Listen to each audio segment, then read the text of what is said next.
Entrez, nous vous attendions. Nous savons que vous regardez cette vidéo sur notre site web ou notre chaîne YouTube parce que vous voulez connaître les étapes exactes pour accélérer la procédure. Obtenir l'apostille de ce type de document aussi rapidement et facilement que possible. Alors attachez votre ceinture, c'est parti. Bonjour, si vous regardez cette vidéo, c'est sans doute pour accélérer la procédure d'apostille. Une lettre de vérification de mariage du Texas, considérée comme un document enregistrable par l'État, combien cela va-t-il coûter? Quels sont les délais actuels de traitement? Voici les étapes pour passer une commande d'apostille du Texas avec nous. Les documents enregistrables par le secrétaire d'État du Texas, comme une lettre de vérification de mariage du Texas, ne peuvent pas nous être envoyés par email ou par fax. Pour l'apostille, envoyez par courrier ou déposez en personne l'original ou la copie certifiée de votre vérification de mariage du Texas. Il ne peut s'agir d'une photocopie ou d'une photocopie notariée à notre siège d'Austin au Texas. La lettre de vérification de mariage doit idéalement avoir été délivré après l'an 2000. Si votre document a été délivré entre 1980 et 1999, il risque d'être rejeté par le secrétariat d'État du Texas. Trop ancien. Si votre document date d'avant 1980, l'apostille est impossible. Vous devez demander une nouvelle copie certifiée de l'année en cours auprès des autorités du Texas.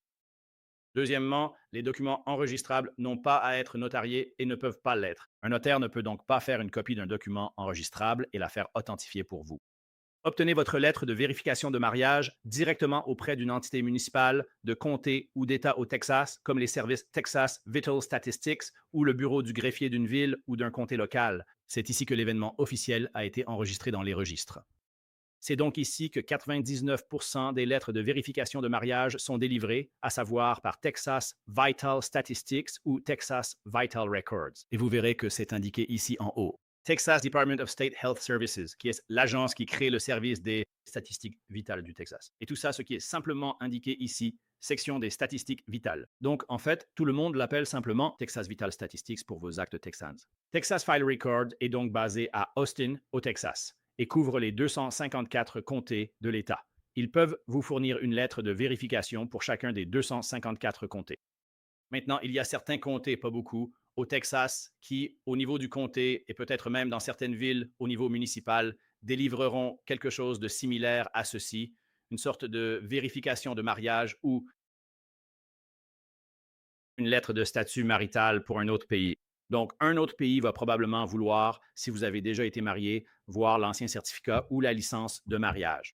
Si vous êtes divorcé, ils voudront également voir un jugement ou un certificat de divorce. Et parfois, ils demanderont aussi ceci comme une lettre de vérification de mariage. C'est différent du certificat ou de la licence de mariage.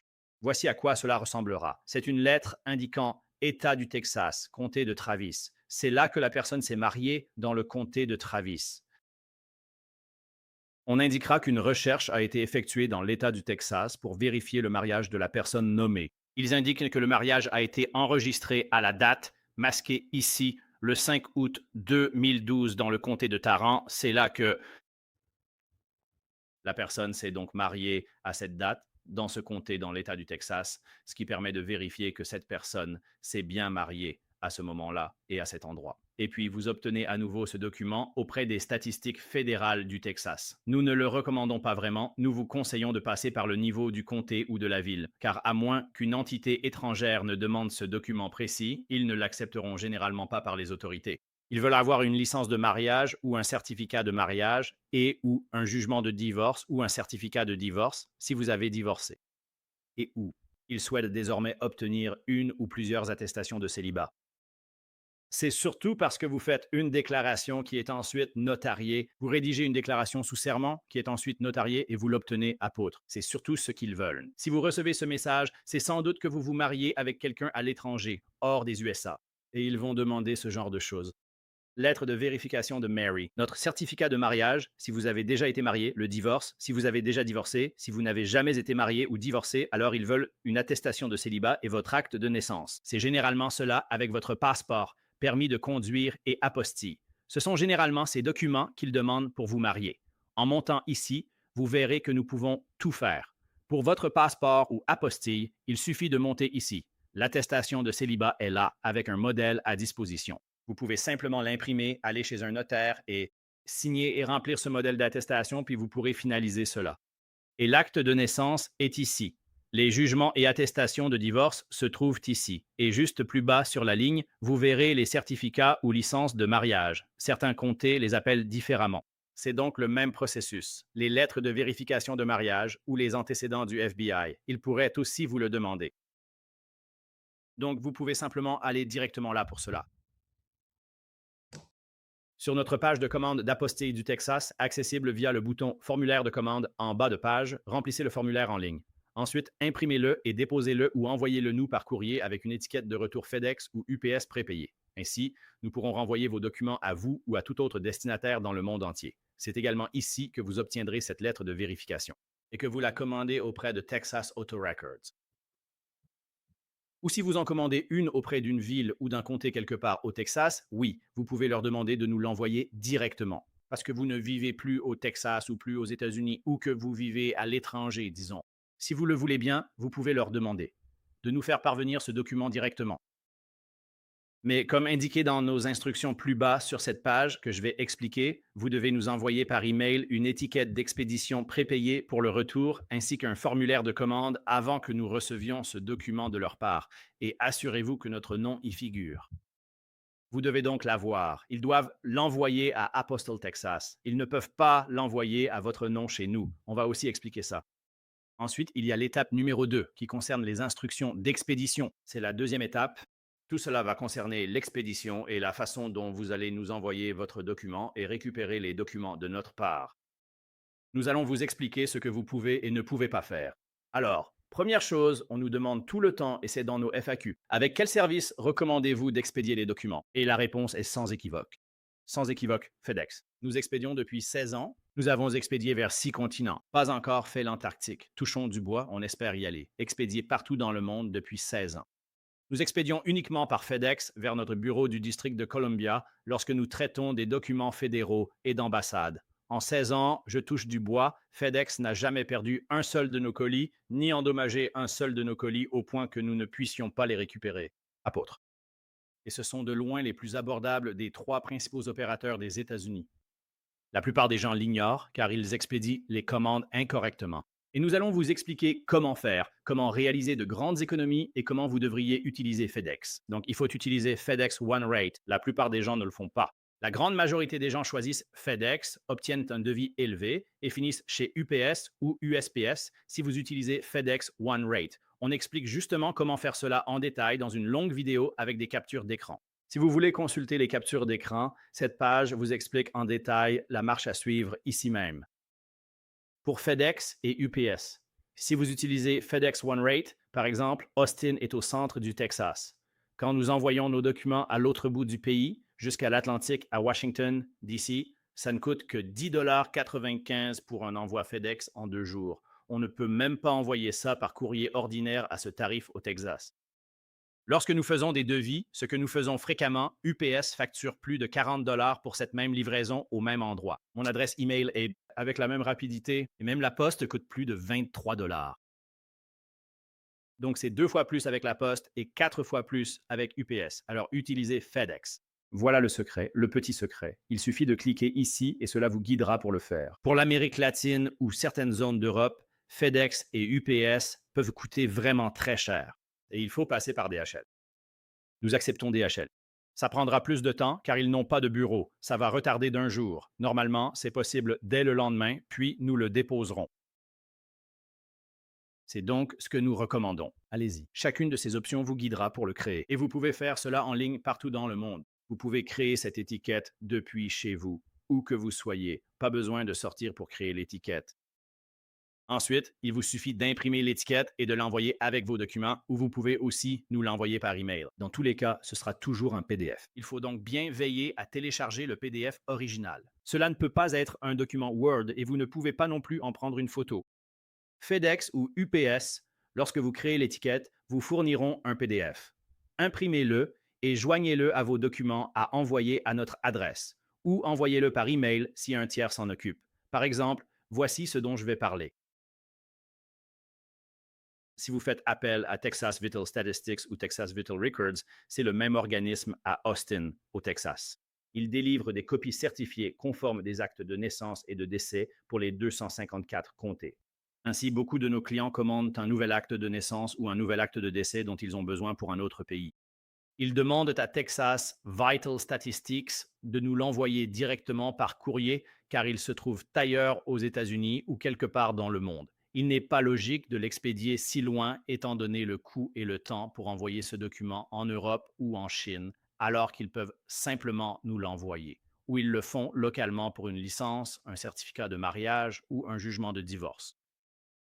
Un certificat de divorce, ce genre de document, cela ne peut être fait qu'au niveau du comté ou de la ville. Donc, le comté de Travis ici à Austin, le comté de Harris, le comté de Dallas, le comté d'Apostle, le comté de Tarrant, le comté de Bexar, n'importe lequel de ces comtés au Texas ou les villes, vous pouvez les utiliser. Envoyez par courrier vos documents de divorce ou de mariage ou vos actes de naissance ou de décès directement chez nous. Mais c'est très important. Vous ne pouvez pas mettre votre adresse, votre nom dessus. Ce qui nous est arrivé, cela s'est produit à plusieurs reprises avec des personnes et le courrier a été renvoyé. Il faut mettre notre nom, encore une fois, c'est du bon sens, mais il faut mettre notre nom, le nom de notre société et notre adresse dessus. On pourrait penser que c'est logique, mais ce que font les gens, c'est qu'ils mettent leur nom. Quand ils commandent cela auprès du comté ou de l'État, ils mettent leur nom et notre adresse. Donc ils mettent leur adresse ou notre adresse et leur nom. Eh bien, cela n'existe pas. Donc, notre bureau ne signera pas pour notre bureau ou notre poste de travail. Impossible de signer car ils ne sont pas sur le bail. Nous partageons un bureau avec environ 67 autres entreprises, différentes structures au sein du même espace. Il y a une réception partagée là-bas, ils signent et reçoivent les documents. Mais ils ne peuvent pas les accepter car nul n'est sur le bail. Il faut que ce soit notre nom. Cela risque d'être renvoyé. Si vous expédiez depuis l'Europe mais envoyez les documents du Texas, ils leur seront retournés. Veuillez donc bien vérifier. Vous devez mettre notre adresse dessus. Vous pouvez mettre le nom de notre société, puis indiquer à votre attention avec votre nom si besoin. Ajoutez ensuite notre adresse et notre numéro de téléphone, c'est bon. Normalement, il n'y aura pas de problème.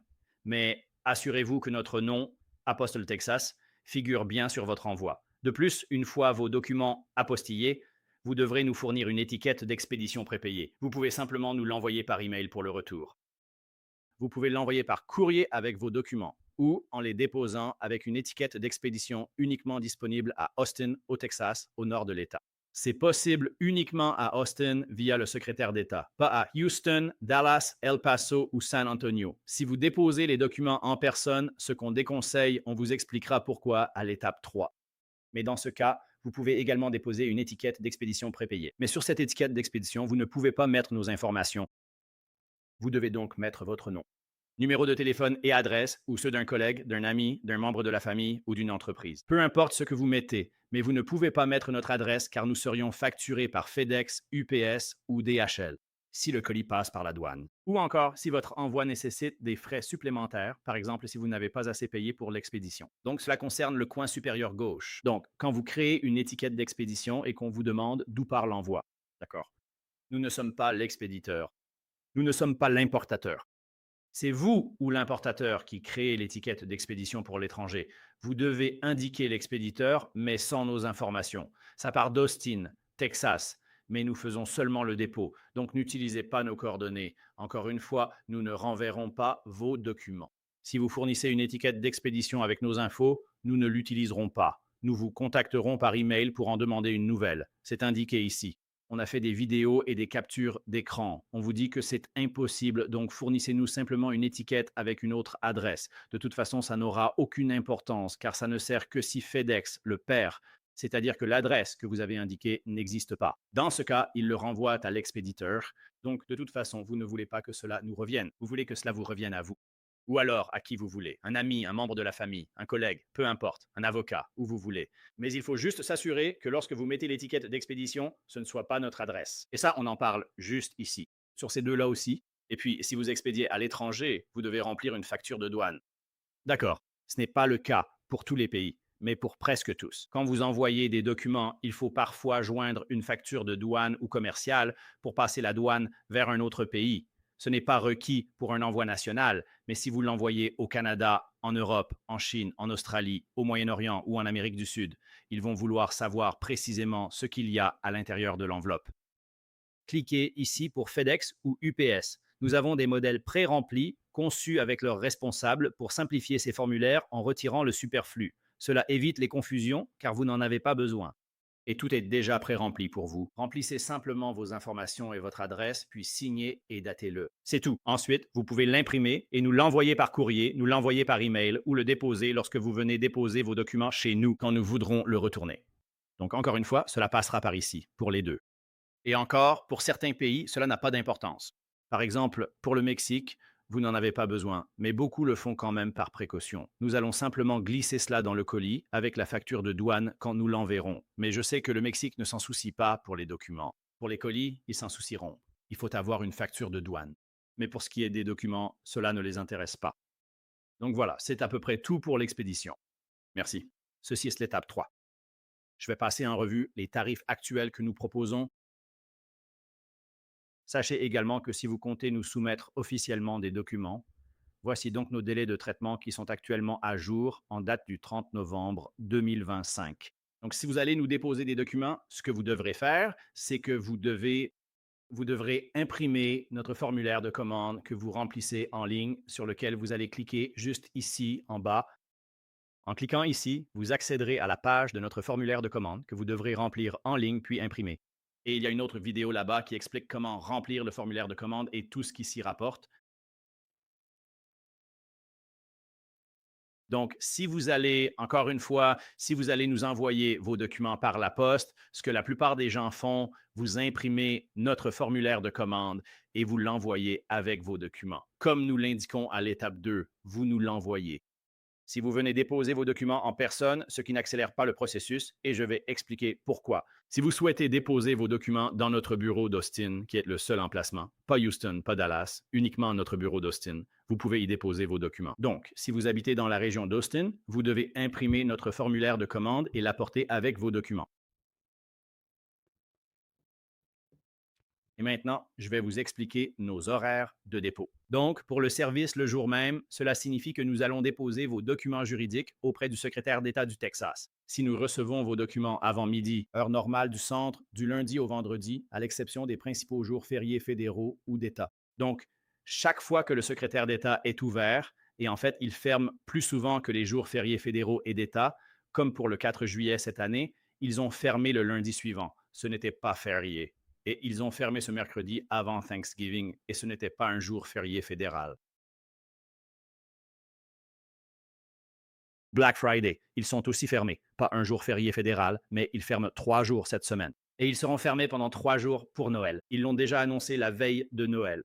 La veille de Noël n'est pas un jour férié fédéral. Bureau fermé, enregistrement impossible. Retenez-le bien. Ainsi, pour ce qui est des délais de traitement, aucune entreprise ne peut déposer vos documents à moins que le secrétariat d'État ne soit ouvert. Je veux donc être clair à ce sujet. Donc, si nous recevons vos documents avant midi, heure normale du centre, du lundi au vendredi, lorsqu'ils sont ouverts, nous garantissons. Si nous les recevons avant midi, nous les déposerons auprès de l'État du Texas. Ensuite, en fonction de leur délai de traitement, cela varie.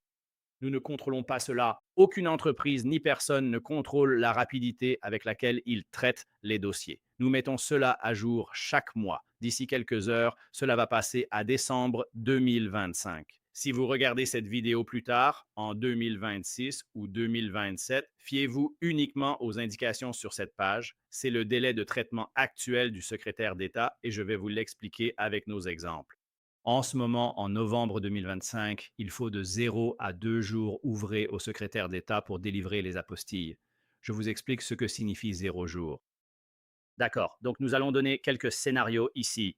Donc, si nous recevons vos documents par courrier ou dépôt avant midi, heure centrale, nous allons déposer vos documents. Alors, il est possible, mais pas probable, que le secrétaire d'État délivre votre apostille. Il est possible que ce soit le jour même. Donc, jour même signifie 0, c'est-à-dire que nous recevrons votre document à midi ou avant ce jour-là. Nous allons le déposer ce jour-là et il se peut qu'il le délivre le même jour. Nous allons vous le renvoyer le jour même et cela correspond donc à 0 jours. Ou bien, cela peut leur prendre jusqu'à 2 jours ouvrables après que nous l'ayons déposé pour qu'ils vous le délivrent. D'accord, je vais donc expliquer nos exemples ici. Donc, scénario 1, nous recevons vos documents avant ou à notre heure limite de midi, heure centrale, un lundi. Et ensuite, nous le déposons le même jour. Le secrétaire d'État délivrera soit une apostille sur vos documents le jour même, ce qui correspond à 0 jour. Le jour ouvrable suivant, il pourrait le faire, ce qui fait 1 jour ou 2 jours ouvrables. Donc, dans le pire des cas, vous le recevrez et il vous sera renvoyé le mercredi. Donc, c'est le meilleur scénario si nous recevons votre document avant midi. D'accord. Le deuxième exemple, c'est si nous recevons votre document après midi, heure centrale. Donc, si vous nous l'envoyez et que nous le recevons à 2 ou 3 heures de l'après-midi par UPS, FedEx ou DHL, ou si vous le déposez à notre bureau à 14h34. À 16h55, des gens le déposent juste avant 17h. Nous allons le déposer ce lundi et ensuite seulement le lendemain.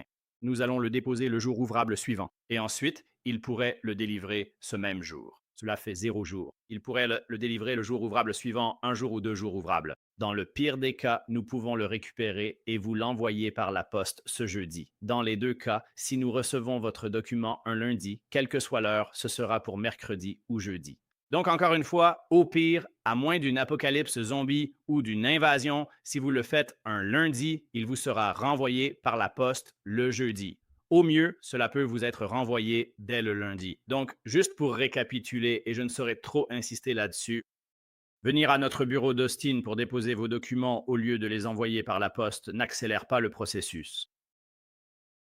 Peu importe si nous les recevons en dépôt ou par courrier avant midi ou après, le délai est le même. Beaucoup ne lisent pas notre site, viennent sans prévenir et pensent que ce sera fait le jour même. Impossible, ça dépend du secrétaire d'État. C'est leur choix.